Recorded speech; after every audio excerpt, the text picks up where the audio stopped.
Good afternoon, everybody.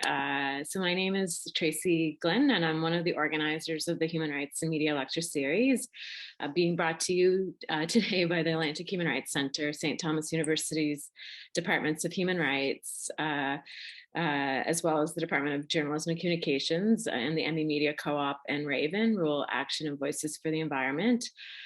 So I do want to begin by acknowledging that we, the organizers for today's lecture, are on the stolen territories of the Wolastoqey, Passamaquoddy, and the Mi'kmaq.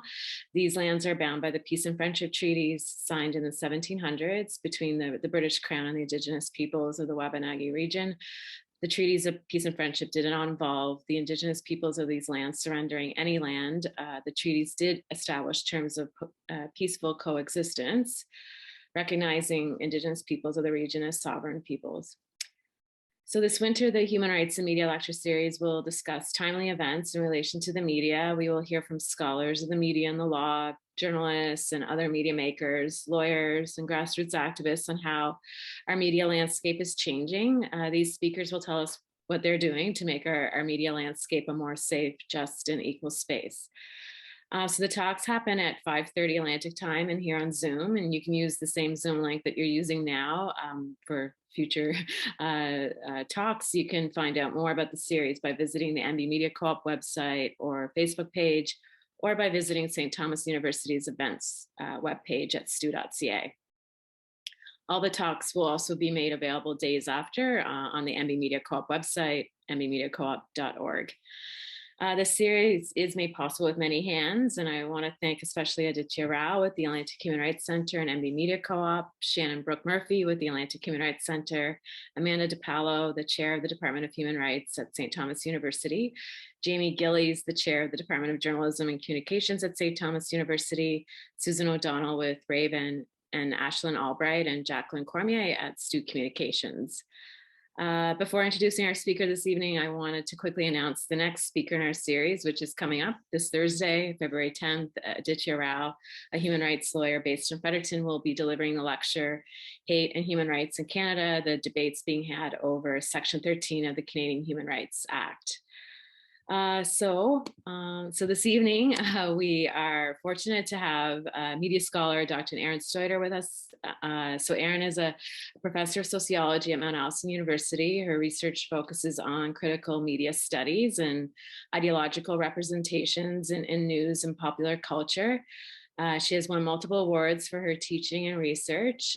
So besides her new book, Won't Get Fooled Again, a graphic guide to fake news with illustrations by Alan Spinney and published by Between the Lines, she's also the author of 3 books about the media and the war on terror, including the 2016 book, Drone Nation, The Political Economy of America's New Way of War, co-written with Jeff Martin and published by Lexington Books.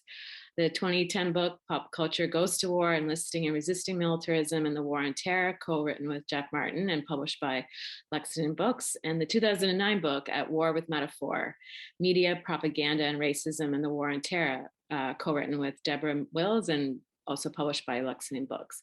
So Erin regularly offers workshops for schools and community groups that engage the public in contemporary media literacy issues, which of course is so important.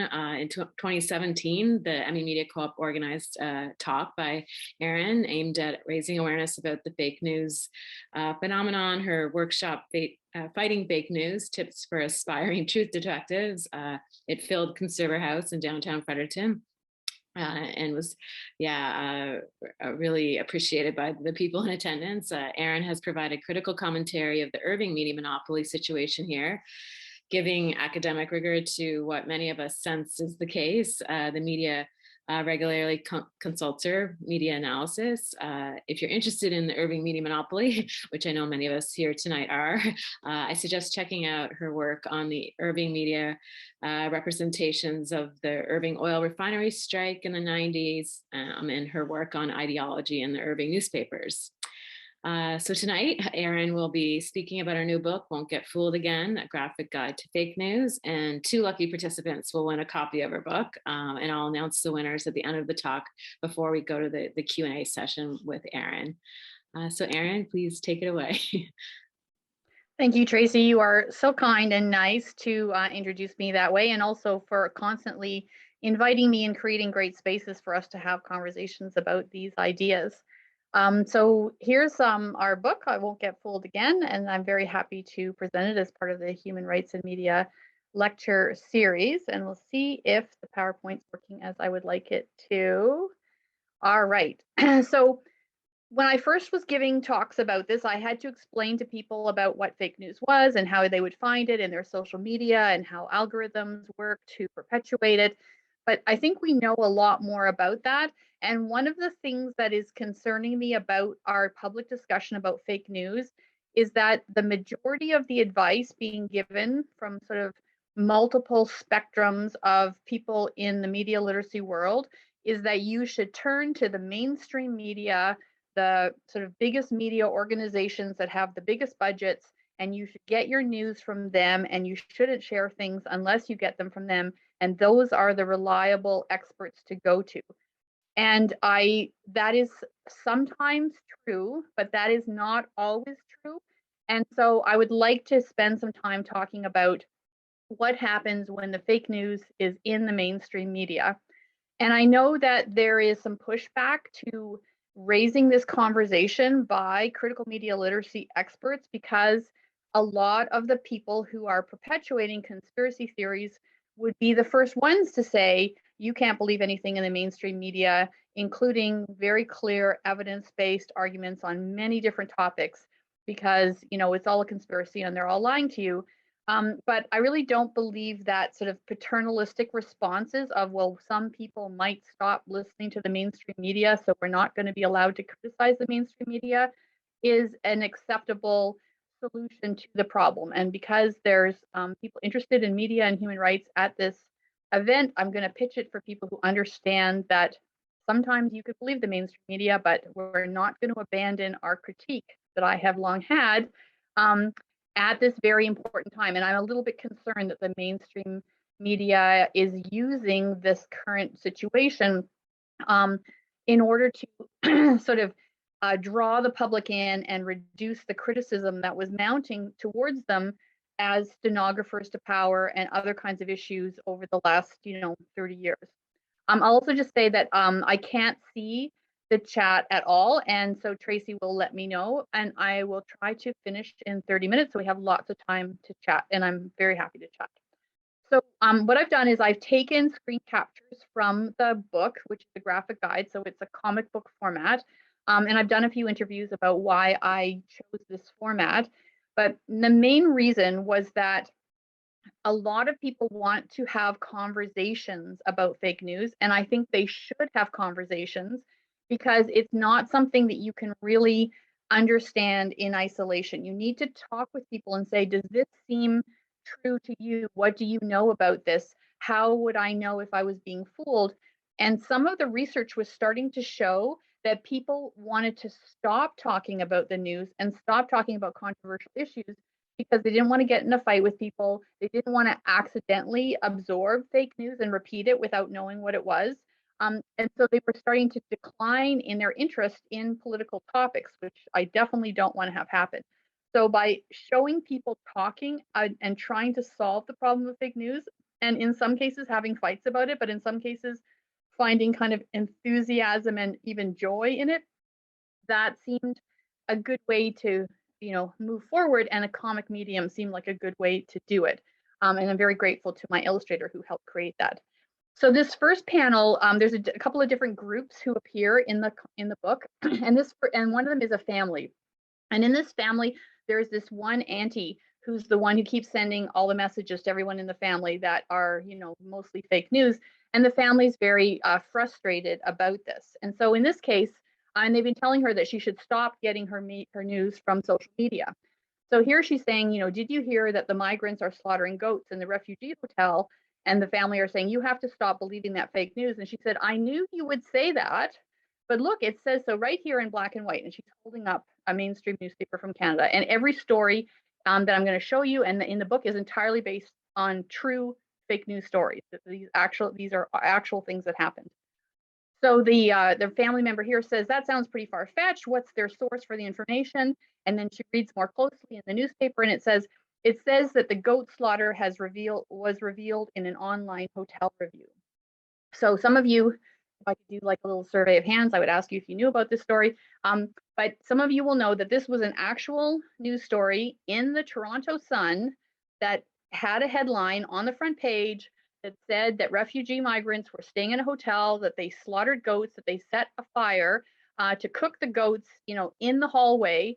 And the information came from a review on like a TripAdvisor site, like not what a journalist would use.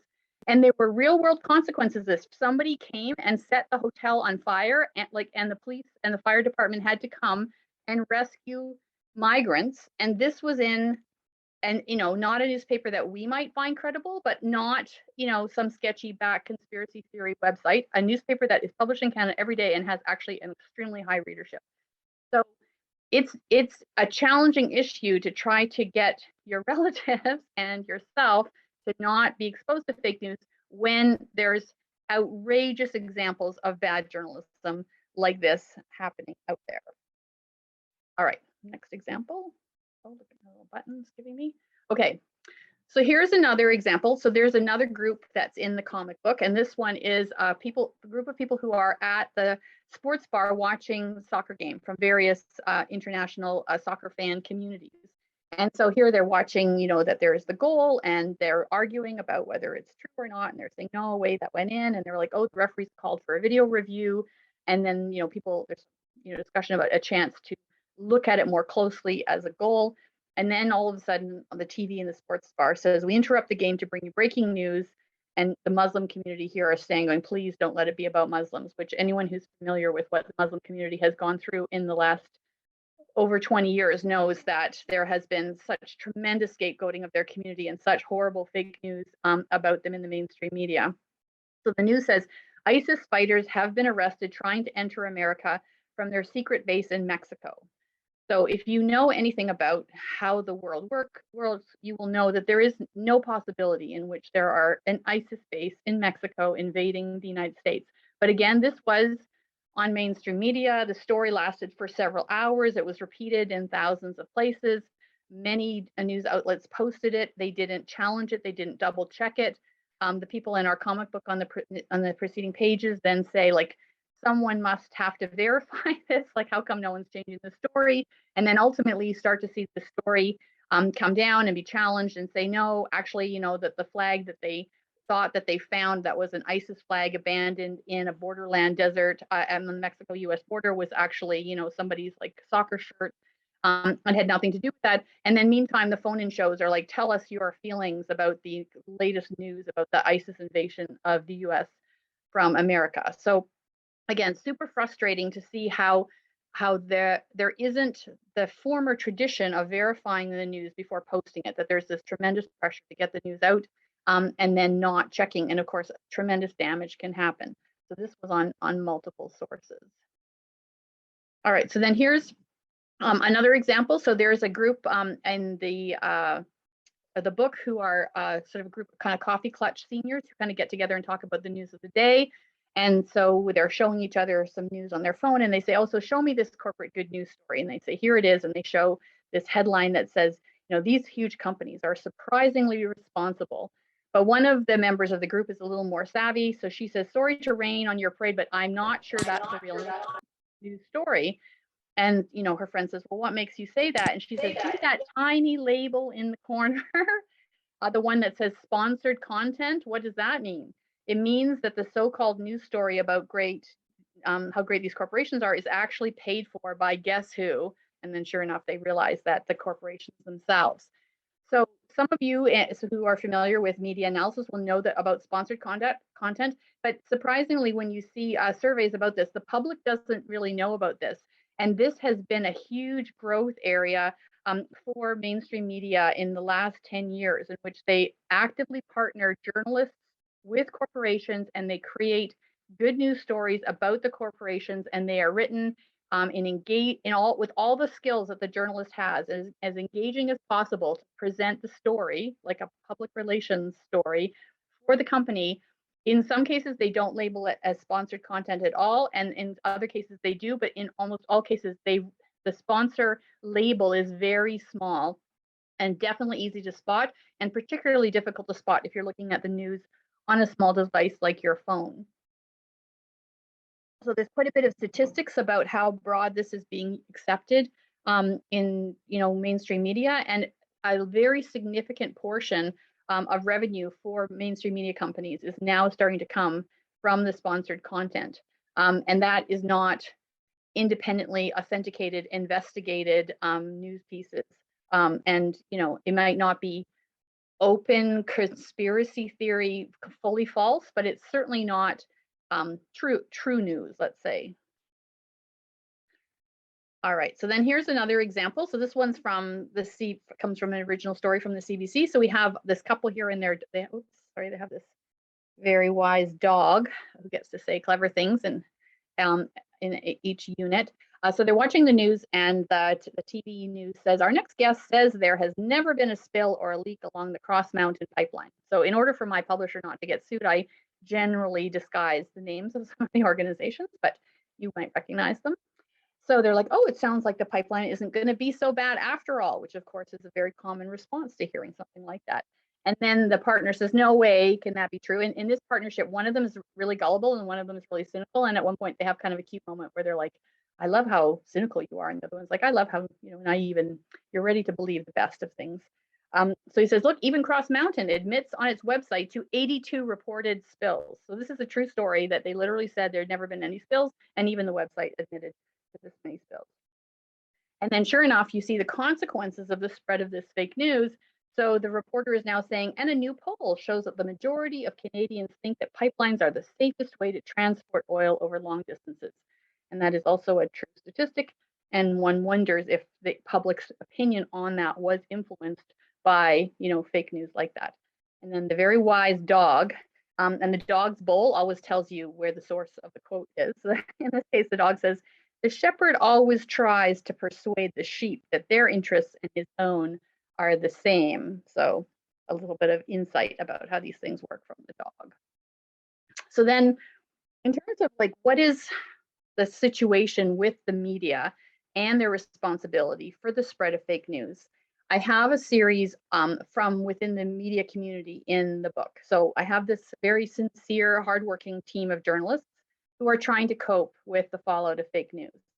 So here's our kind of harassed editor, and he says, well, I've always thought it was a mistake for journalism to depend on ad money for its survival. We should have stuck with the subscription model where people pay for their news and cultivated an audience who's willing to pay for quality information and analysis. And his colleague says, with all the free news available online these days, how will we be able to convince people to pay for journalism? And he says, what the public doesn't realize is that when the news is free, it's probably paid for by someone with an agenda. And the colleague says, like an advertiser or a spin doctor. If they want independent media, they're going to have to pay for it.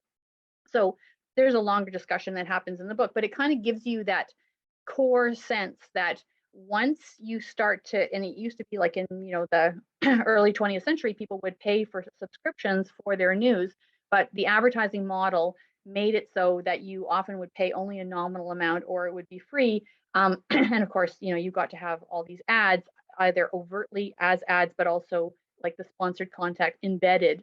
And now when you have all of this free news available through social media and other media browsers, someone paid for that and their content will be affected. So they're recognizing now that there is a fundamental flaw in the funding model of the media.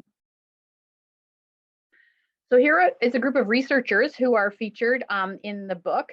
So this researcher is saying some media owners regularly mislead the public on climate change and environmental issues. And her colleague says, yeah, I remember when one of the world's biggest media moguls, that would be Rupert Murdoch, said we should approach climate change with great skepticism. So that's a direct quote from him. Research shows that relying on certain media outlets actually decreased viewers' trust in scientists. The good news is that people don't like being fooled. So when they're informed about the tactics used to trick them with misinformation, they're more likely to accept the facts. So some people have talked about the incredible damage that the mainstream news media, particularly the monopoly media, such as News Corp, owned by Rupert Murdoch, who has a very particular agenda about climate change and treating it with skepticism, and having so many outlets, news outlets all around the world, tabloid outlets, entertainment media outlets, radio, broadcasting, all kinds of opportunities to put forward either an absence of critical discussion of climate change or, in fact, this type of skepticism, and the incredible damage that's been done and how slow we are and how behind we are on dealing with climate change as a result of that, agenda of the owner. Now, on terms of the positive side, the researchers are noting that when you do media literacy with people and you show them the tactics, they do then become more skeptical and more aware. But we do have a situation in which people distrust scientists because they listen to mainstream news, not because they didn't listen to mainstream news, which is kind of one of the things I want us to tackle in our conversation today. All right, so then here's another example that some of you will be familiar with, and obviously is of interest to me in all my work on the media coverage of the war on terror. So this little family is sort of watching the TV news, and they see the two anchors talking with one another, or the anchor is talking to a general who's like a guest host, expert host on the show. So they say, "So General, tell me, what's your favorite of the new weapons?" And the general says, "Well, personally, I really like the Moab, the mother of all bombs." And then the host says, "Yes, that is quite the bunker buster, but you have to hand it to the new drone fleet." So they're just like having like a love fest about the technology of the weapons of war. He says, "No one's going to mess with a Predator drone armed with Hellfire missiles." And you get all sort of the propaganda names of these military weapons of mass destruction, causing terrible harm and creating enemies and terrorism around the world. So the people who are watching this say they're just salivating over all the war technology. And then sure enough, one of the colleagues has an insight and says, "That network is owned by one of the biggest players in the defense industry. What do you expect?" And then she says, "Well, why do they all have the same message?" And then she says, "I guess they don't want to be accused of being unpatriotic." And we've seen quite a bit of this, particularly in the United States, but now this is a tactic we see globally, that if the journalists don't follow essentially the military propaganda line of the government, they will be criticized as being unpatriotic. And that can, basically cancel you in our contemporary culture. And then you can see that this is sort of influencing the child who's now like sort of, knowing that he can pretend to sort of shoot people if he pretends he's doing it as part of a war. So in terms of what are we trying to do to make our media landscape a more safe, just, and equal space, such a wonderful and welcome question to be talking about. So I have our journalist crowd here trying to take sort of accountability for their actions and having a bit of a meeting about it. And they say, well, face it, we have some work to do to win back the trust of the public. If you want people to trust you, then you have to be trustworthy. And they say transparency is the antidote to fake news. And then there's always a little poster in the background of the journalist room. And in this case, it says, "In times of universal deceit, telling the truth is a revolutionary act." So something that the people who are committed to the professional of journalism would embrace. So he said, "Let's double down on verification and show the public what goes into our fact-checking process. We could meet with people in the community to help them find the answers to the questions they have. We could hire more reporters from diverse communities to bring their knowledge and perspectives to the table. It's time to shed our perceived role as uncritical stenographers of power, a perception that's certainly justified in many cases, and we should take back the mantle of independent investigators of truth." So they're having a bit of an aha moment that they have some making up to do for crimes of the past. But be more transparent, showing the fact-checking process, connecting with communities, providing communities the news that they need, hiring people who have connections, and commitment to diverse communities. Those are all considered best practices in terms of the media changing, its behavior. So here we have this group of people who are the Coffee Clutch, and they've been sitting at the cafe talking about various news issues. And there's the cafe is owned by an indigenous group, and they have been saying some things on the side about how there isn't really enough attention to the way in which indigenous issues are distorted by the media.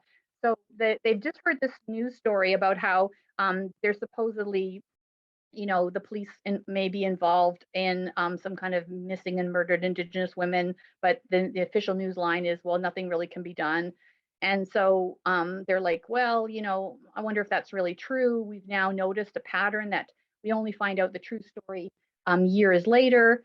And this woman is saying, yes, that's right. The official inquiry into the missing and murdered Indigenous women and girls documented terrible stories of police negligence and outright racism. And so they're starting to realize, they say, so how would we even start to educate ourselves on an issue like that? And then they noticed that in the cafe that there is a sign up about a Sisters in Spirit vigil that is part of the Indigenous communities awareness movement around this. And they say, it looks like we might learn a few truths if we just get off our butts and start talking to some people in our community. So instead of, just getting the official story from the mainstream media that quotes the police chief who said nothing to see here in Thunder Bay or in Quebec, they say we could do a bit more listening. So the Indigenous people who have been skeptical about the learning curve of this group are like, a little bit impressed. And they say, yes, open your eyes, open your ears, and hear our story and stand behind us. And then here's a group. This is a group of young people who, oh no, this is one of my favorite parts of the book.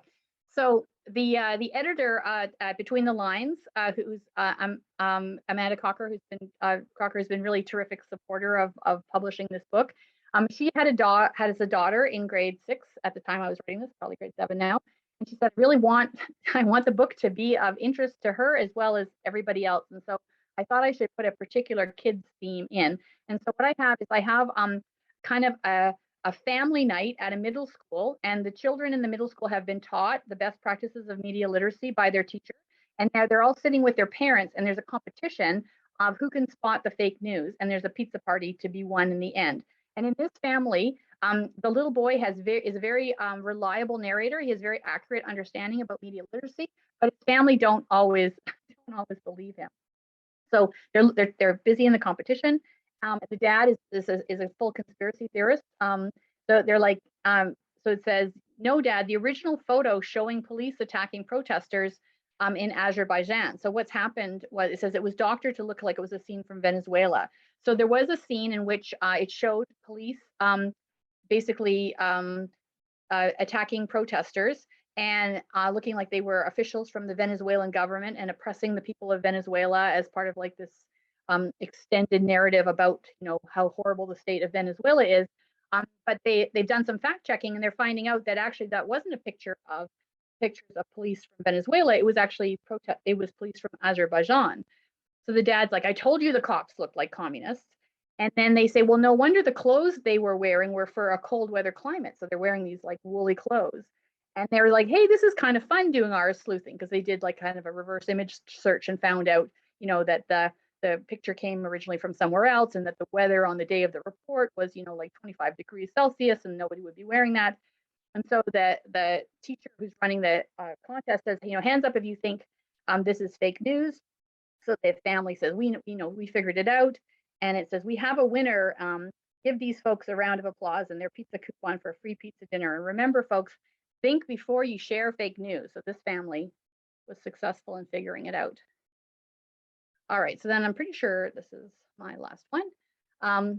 So here we have a group of young sort of university activists, and there's usually somebody who's kind of got like a cool t-shirt. This one says, demand evidence, think critically. So they're talking about, the problems with trusting the mainstream media. So this young woman, she says, yes, but the outlets aren't going to give you the tools to analyze the roots of these problems. Without that, it's pretty hard to figure out how to change things. So her friend says, well, what if we pick a topic and we start researching out for ourselves? And they're like, oh, good plan. And she was saying, I think we could look into filing a Freedom of Information request, so we could get access to original documents. And someone says, yeah, apparently it isn't that hard to do. And they're like, well, that would be amazing. And they were like, well, what could we request? Well, we could request information about racial profiling by the police in our community. And we could ask for their data on which groups are getting street checks. And they say, after all, we own the statistics on police carding. We can demand to see them. And then we can learn what they reveal about police racial bias. And so now they're very excited. In the beginning, they've been a bit jaded, kind of going, well, what are you supposed to do about this? But now they're getting more active, and they're like, now that's news you can use. So they're recognizing that they might want to be part of the news kind of generation and investigation process themselves. All right, it's so good for time. All right, so I wanted to thank Alan Spinney, who was my illustrator, who drew the beautiful drawings and brought it all to life. He was very creative and professional. And I just wanted, especially because there's a Fredericton audience here and in New Brunswick, I wanted, some of you will know Brandon Mitchell because he was at UNB and he's in Fredericton. But he's the founder of Birch Bark comics, and he's a creator of the Sacred Circles comic series that have really great Indigenous stories. And I consulted with him about some of the drawing and the dialogue and his insights about how the Indigenous communities concerns about fake news. And I'm very grateful that he shared that with me, and very grateful to Tracy because she has been such a leader in our community about creating welcoming spaces for these important ideas. Stop share. Good. Well, thank you, Erin. I'm happy to answer questions. I have a list for you. So thank you so much for that insightful talk.